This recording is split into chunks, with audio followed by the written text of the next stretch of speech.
अस्सलामुअलैकुम गाइस। तो केम छो बधाय मजामां? अल्हम्दुलिल्लाह। आपणी रेसिपी जोता होय मजामां ज होय, હું પણ મજામાં છું। સ્વાગત છે તમારું મિસિસ ઠેબા કિચનમાં। આજે હું બનાવવા જઈ રહી છું દમ આલુ। તો આપણે આ મીડિયમ સાઈઝના બટેટા લીધા છે, હવે આપણે બાફવા મૂકી દઈશું। તો આપણા બટેટા બફાઈને રેડી છે। આને બહુ ઓવરકુક નથી કરવાના, આની છીલ ઉતરી જાય ને એટલા જ બાફવાના છે। હવે આપણે આની છીલ બધી ઉતારી લઈશું। આ આપણા બટેટાની છાલ ઉતારીને રેડી છે। હવે કાંટો લેશું ને કાંટાના મદદથી આની અંદર હોલ કરી નાખશું આપણે, જેથી કરીને આપણે આને બટેટાને તેલમાં ફ્રાય કરીએ તો તેલ અંદર સુધી પહોંચી જાય અને સારી રીતે કૂક થઈ જાય। આ એક કઢાઈમાં આપણે તેલ ગરમ કરવા મૂકી દીધું છે। આમાં આપણે બટેટાને એક એક કરીને નાખી દઈશું।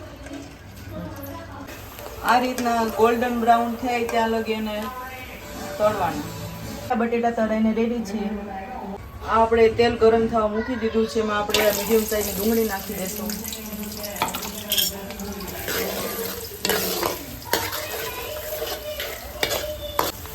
આ રીતની આપણે ડુંગળીને પકવી લેવાની છે, તેલમાં બહુ બ્રાઉન નથી થવા દેવાની। આ મિક્સીની જાર લીધી છે આપણે, આમાં 4 મીડિયમ સાઈઝના ટમેટાની અંદર કટ કરી નાખી દઈશું। આ ડુંગળી આપણી તળાઈને રેડી છે, આપણે આને મિક્સરની જારમાં નાખી દઈશું પીસવા માટે। આ તેલ ગરમ કરવા મૂકી દીધું છે, જે આપણે બટેટા તળ્યા હતા તેલ વધ્યું તો એ જ નાખ્યું। હવે આમાં આપણે તજપત્તા નાખી દઈશું,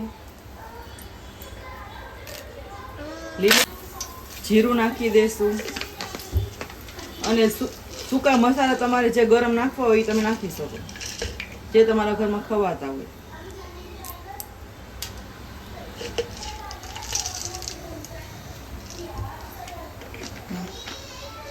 એડ કરી દઈશું જેથી ખુશ્બુ સારી આવે।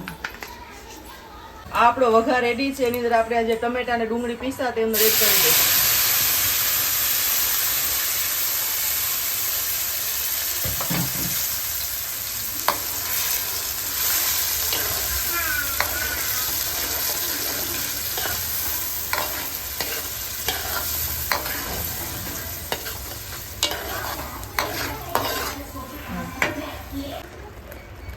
હવે આ ટમેટા ડુંગળીની પેસ્ટની અંદર ધાણા જીરું નાખી દઈશું,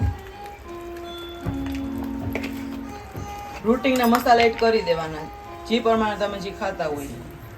આ હળદર નાખી,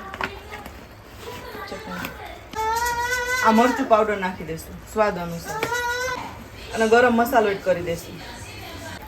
હવે આમાં આપણે 1 ચમચી ચણાનો લોટ નાખશું ક્રીમી ટેક્સચર બનાવવા માટે। હાલો, બસ આટલું જ। હવે મિક્સ કરી નાખીશું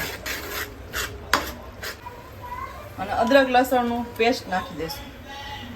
હવે આમાં આદુ લસણનું પેસ્ટ નાખી દીધું છે, થોડું પાણી ઉમેરી દઈશું। હવે આને પાકવા દઈશું મસાલાને। આપણી ગ્રેવી બનીને રેડી છે, આ રીતે તેલ ઉપર આવી જાય ત્યાં સુધી એને પકાવવાનું। હવે આપણે એમાં નાખી દઈશું આલુ।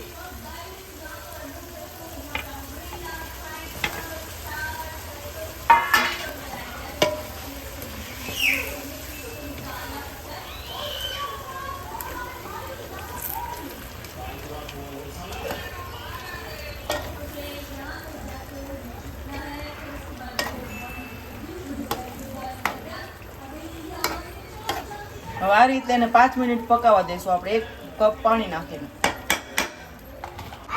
તો આ મસાલો પાકી ગયો, હવે આપણે દહીં નાખી દઈશું, જેથી દમ આલુનો સ્વાદ બહુ સરસ આવે છે।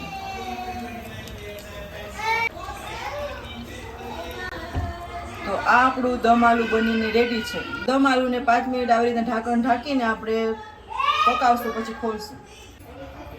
તો જોવો ગાઈસ, આ આપણું દમ આલુ બનીને રેડી છે। કેવું બન્યું છે જોતા જ મોઢામાં પાણી આવી જાય। જો તમને મારી રેસીપી ગમતી હોય તો લાઈક કરો, અને જો ચેનલમાં નવા હો તો સબસ્ક્રાઈબ કરો, જેથી કરીને મારું સૌથી પહેલાં નોટિફિકેશન તમને મળે અને તમે મારી રેસીપી પહેલાં જોઈ શકો। હવે આપણે આમાં કોથમીરથી ગાર્નિશ કરી લેશું।